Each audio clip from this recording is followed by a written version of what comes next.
mengenali baik siapa sohibul fikroh, siapa penggagas, siapa yang punya ide, ya, mendirikan ide ini.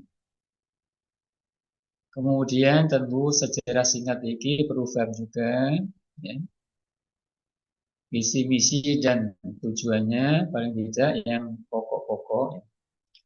Dari situ kemudian kita akan mengungkap ini yang paling penting nih. Nilai-nilai agung yang dicontohkan oleh Al-Marfulah, Bapak Profesor Yaji Ibn Husain Al-ML selaku Sohibul Fikroh, selaku penggagas iki, selaku yang punya ide tentang iki ini. Ini banyak orang belum tahu, ya.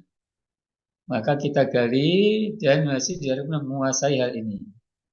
Kenapa demikian? Karena masa ini sangat penting, nanti bisa menjadi bekal, ya, mahasiswa iki ketika telah tamat dari untuk berkiprah di masyarakatnya.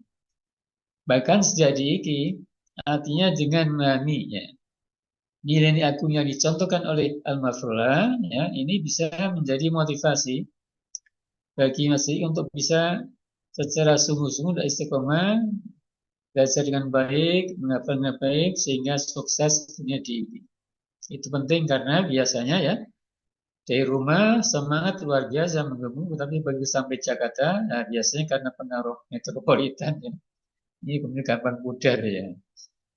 Makanya kita menggali tadi nilai-nilai agung yang diteladani oleh beliau, ya, yang perlu kita pahami dan kita teladani agar kita sukses di diki. Kemudian nanti ketika kita pulang atau tamat dari diki, pulang ke masyarakat, kita bisa menjadikan sebagai modal kita atau bekal kita untuk berkiprah di tengah-tengah masyarakat yang tentu akan banyak tantangannya, ya. Dengan diperlukan adanya panduan, ya, yang kita gali dari tadi Al-Mafrulah tadi, ya. Itu yang kedua, inti kedua.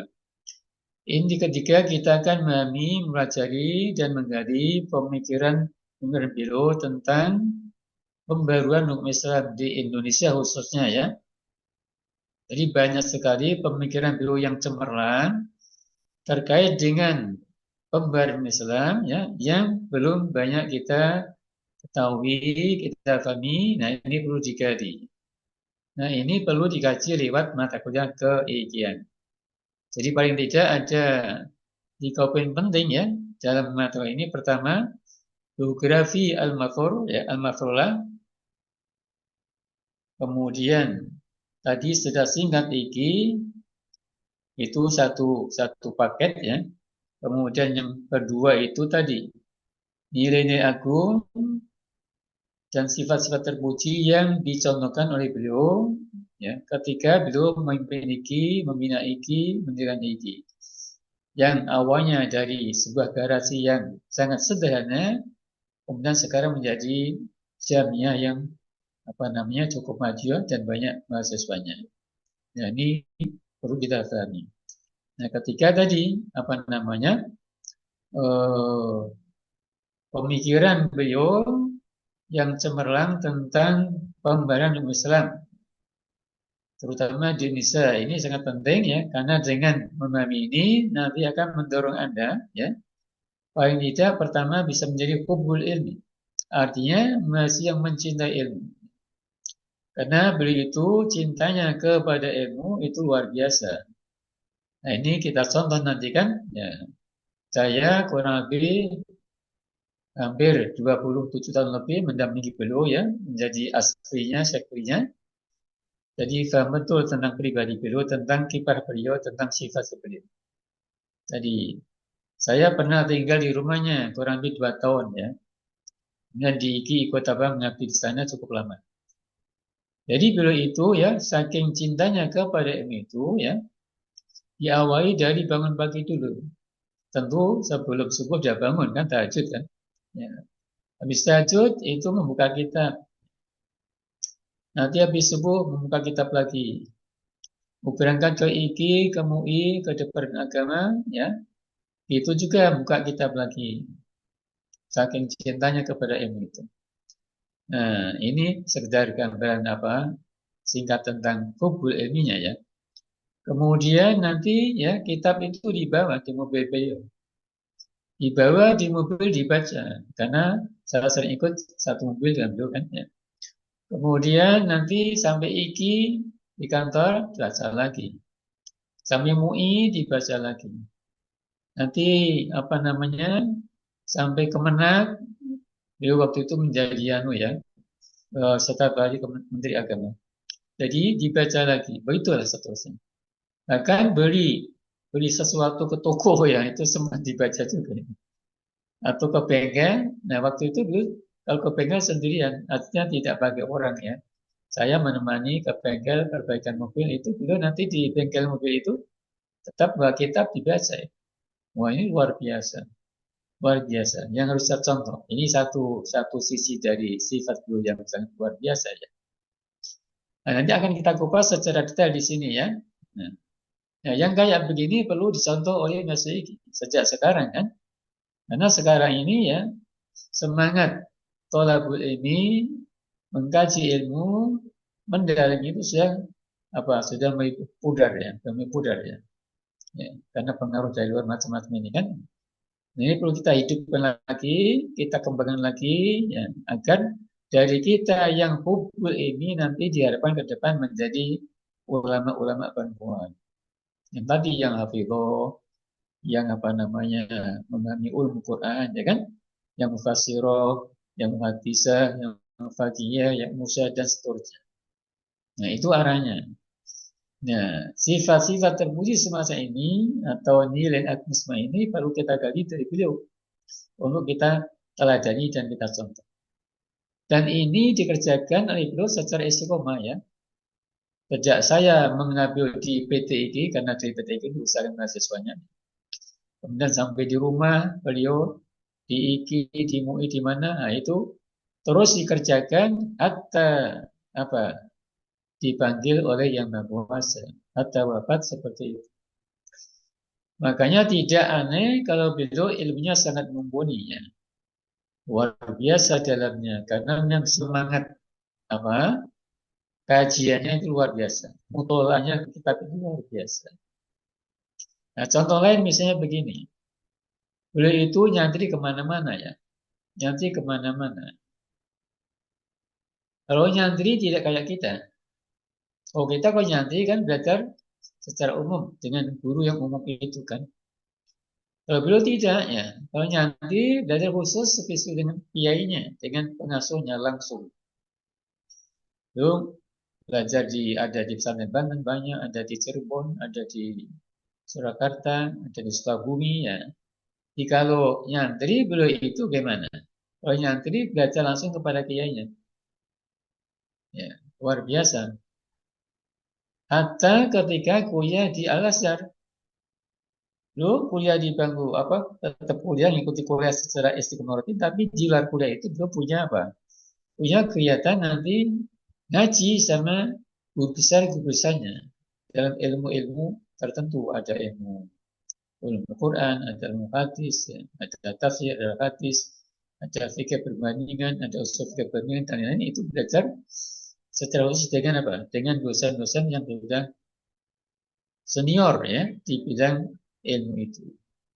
Nah ini perlu dicontoh juga oleh IGI nih. Sebaiknya Anda yang sekarang kuliah di IGI itu ya jangan merasa cukup dengan yang diberi di IGI di bangku kuliah. Kenapa? Waktunya sangat terbatas di bangku itu kan. Ya. Kemudian ya di samping terbatas banyak gangguan juga kan. Banyak hal lain yang mungkin juga mengganggu kita sehingga tidak fokus, tidak serius dan lain-lain. Nah, ini perlu Anda ya mestinya di luar kuliah itu mencari dosen yang senior, ya kan? Cari ya belajar ilmu-ilmu yang penting ini. Bisa ilmu Quran kan? Bisa ilmu Quran secara umum, bisa usul fikihnya, bisa fikih perbandingannya, bisa tafsirnya, bisa hadisnya, ulum hadisnya dan lain-lain. Nah, ini kalau bisa kita lakukan ya. Nanti Anda akan menjadi apa? Calon ulama perempuan yang insya Allah ilmunya mumpuni. Nah ini contoh beliau berarti kan. Jadi jangan cukup yang ada di bangku kuliah, tapi mencontoh ya beliau bagaimana beliau itu semangatnya dalam thalabul ilmi. Sehingga setiap tadi nyantri atau kuliah di mana tidak cukup mengandalkan yang ada di bangku kuliah atau di kelas ya. Tapi belajar dengan guru-guru yang top ya, yang sangat senior tentang ilmu-ilmu tertentu. Nah, dengan demikian maka bagaimana? Layak kalau beliau ilmunya memang sangat dalam, sangat luas dan mumpuni. Nah ini mungkin perlu kita contoh. Contoh lain misalnya ini sekarang contoh-contoh saja dulu ya, sebagai pengantar ya. Misalnya beliau itu luar biasa ya keistiqomahnya. Tadi kan hubul ilminya, cintanya kepada ilmu. Kemudian bagaimana apa namanya keistimewaan itu luar biasa. Nah ini kita contoh juga. Kita biasanya kan tidak tidak mudah istiqomah ya, gampang gimana ya. Nanti baru awal semangat, nanti kurang-kurangnya hilang. Kalau beliau tidak, dari awal itu seperti itu terus ya, sampai akhir ya seperti itu. Gitu. Hanya acak ya, konsisten ya. Konsisten baik dalam apa? Dalam tadi mengkaji, mendalami ilmu, menghayati ilmu, mengamalkan ilmu, mengajarkan ilmu, dan memperjuangkan ilmu. Sehingga dipanggil oleh yang Maha Kuasa itu memang istiqomah. Istiqomah. Nah ini perlu dicontoh juga oleh kita kan. Artinya dengan bekal istiqomah ini, insya Allah kita semua siswi, insya Allah ya, berhasil sedikit dan bisa banyak meraih mendapatkan ilmu-ilmu yang kita perlukan yang nanti akan sangat berguna ketika kita sudah pulang dari IGI, ya, terjun di tengah-tengah masyarakat. Nah, contoh lain ya, beliau itu yang luar biasa keikhlasannya, ketulusannya. Itu luar biasa. Coba kita lihat, IGI itu didirikan ya dari nol. Sebelumnya beliau mendirikan PT IGI. PT IGI didirikan dari nol juga. Ya. Saya banyak tahu juga karena saya masuk IGI kan, PT IGI asik. Dari nol juga. Jadi itu ya tidak langsung besar seperti sekarang ini kan. Ya. Diawali dari nol, ya, kemudian bangun juga susah. Bahkan ketika bangun apa gedung kuliah PT IGI waktu itu ya, karena masjid dananya, wah itu luar biasa perjuangannya. Beliau itu apa? Luar biasa mujahadahnya, mujahadah ruhiyah itu. Jadi bukan saja mujahadah lahiriah, tapi juga mujahadah ruhaniyah. Itu luar biasa. Ini nggak mungkin dilakukan kalau tidak dibuat dengan ketulusan. Kenapa? Karena kerja keras, kerja berat, tapi tidak diimbangi dengan imbalan yang selayaknya. Lalu tidak digaji banyak, kan baru berdiri PT dari mana gajinya? Ya, tidak banyak, ya kan? Tapi berjuang luar biasa karena ketulusnya tadi.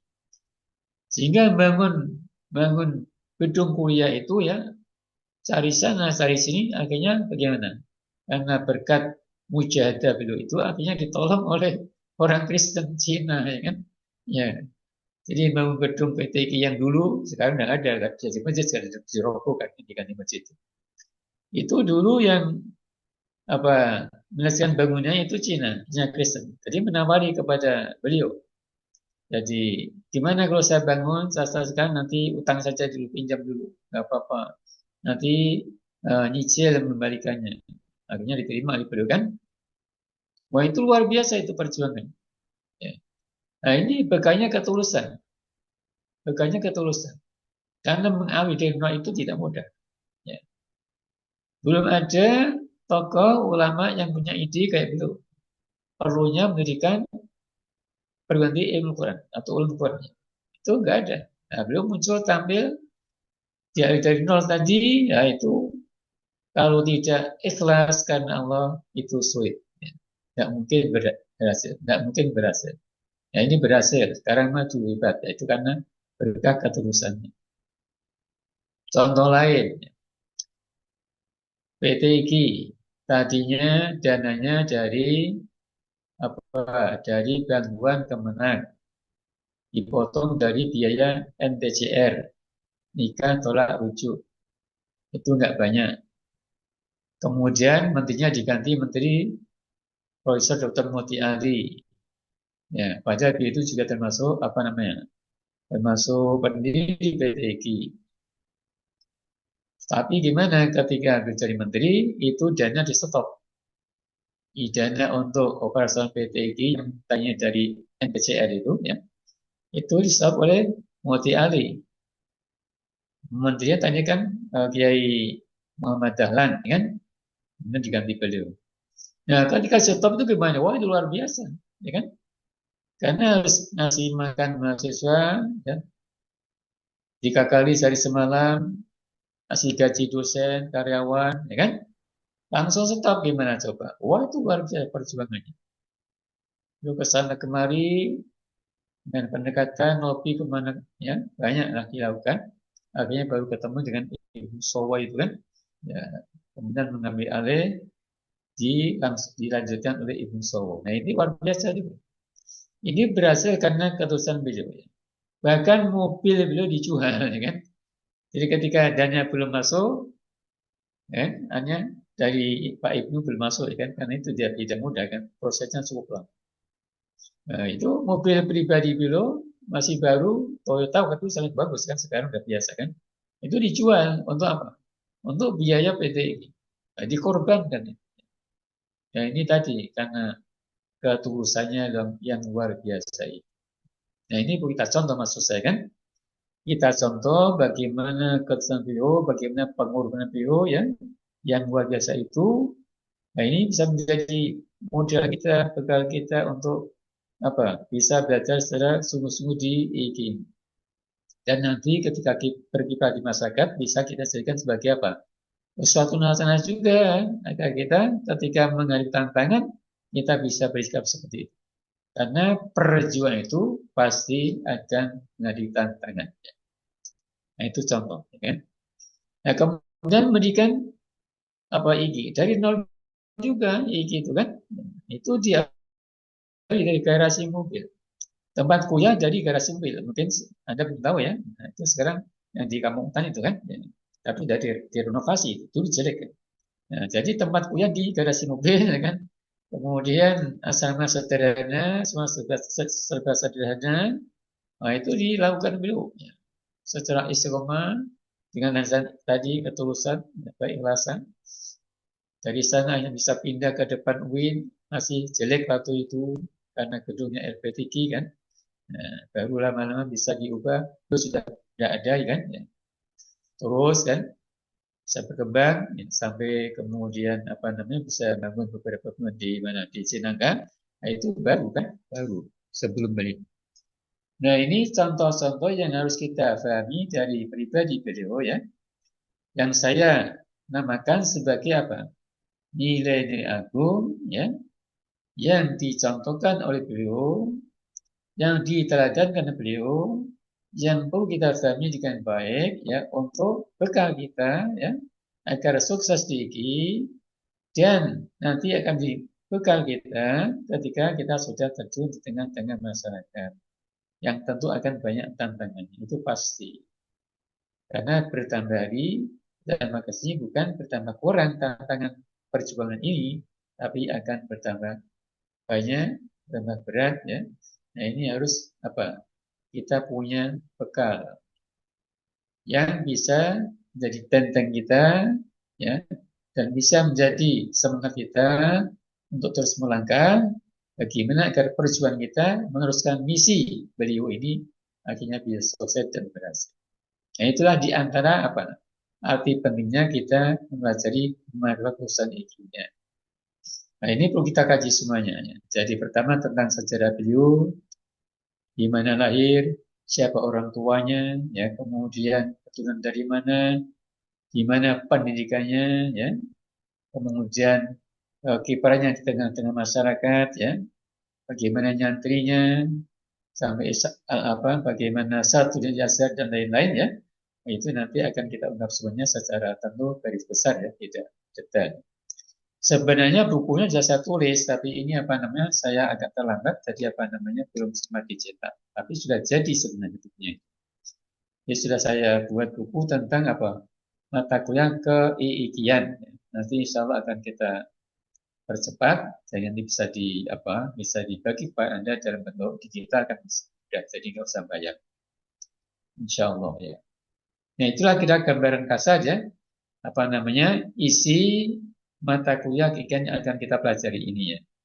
Di sejarah Sayyidul Syukro, sejarah Iki, kemudian tadi sifat-sifat agung yang dimiliki beliau, dan terakhir yang terpenting juga ini adalah pemikiran beliau di bidang pembaruan hukum Islam. Wah, ini luar biasa itu kan.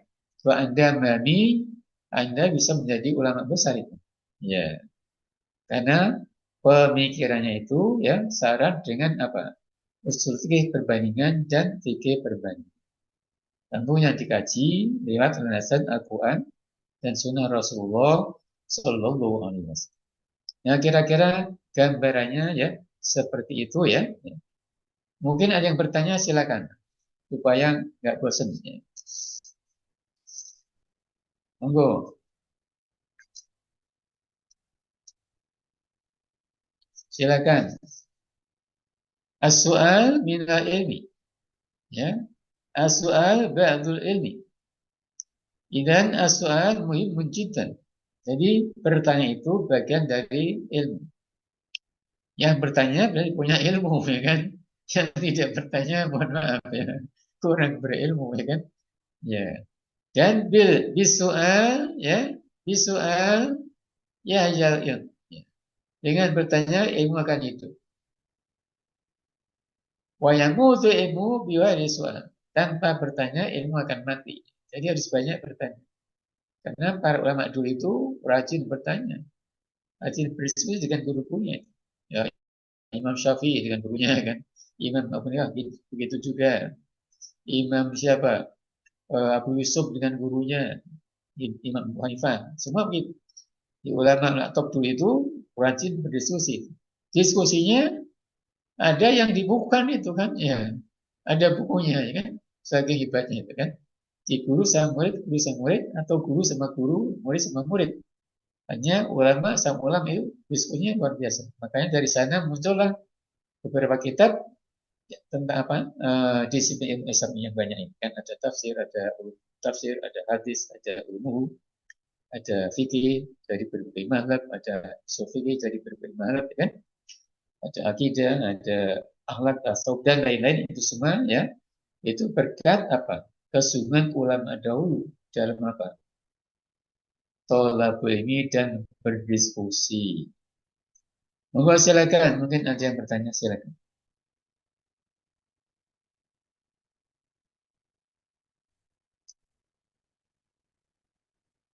Di IKI sudah berapa tahun berarti, ya? Sudah 4 tahun, 3 tahun lebih, ya?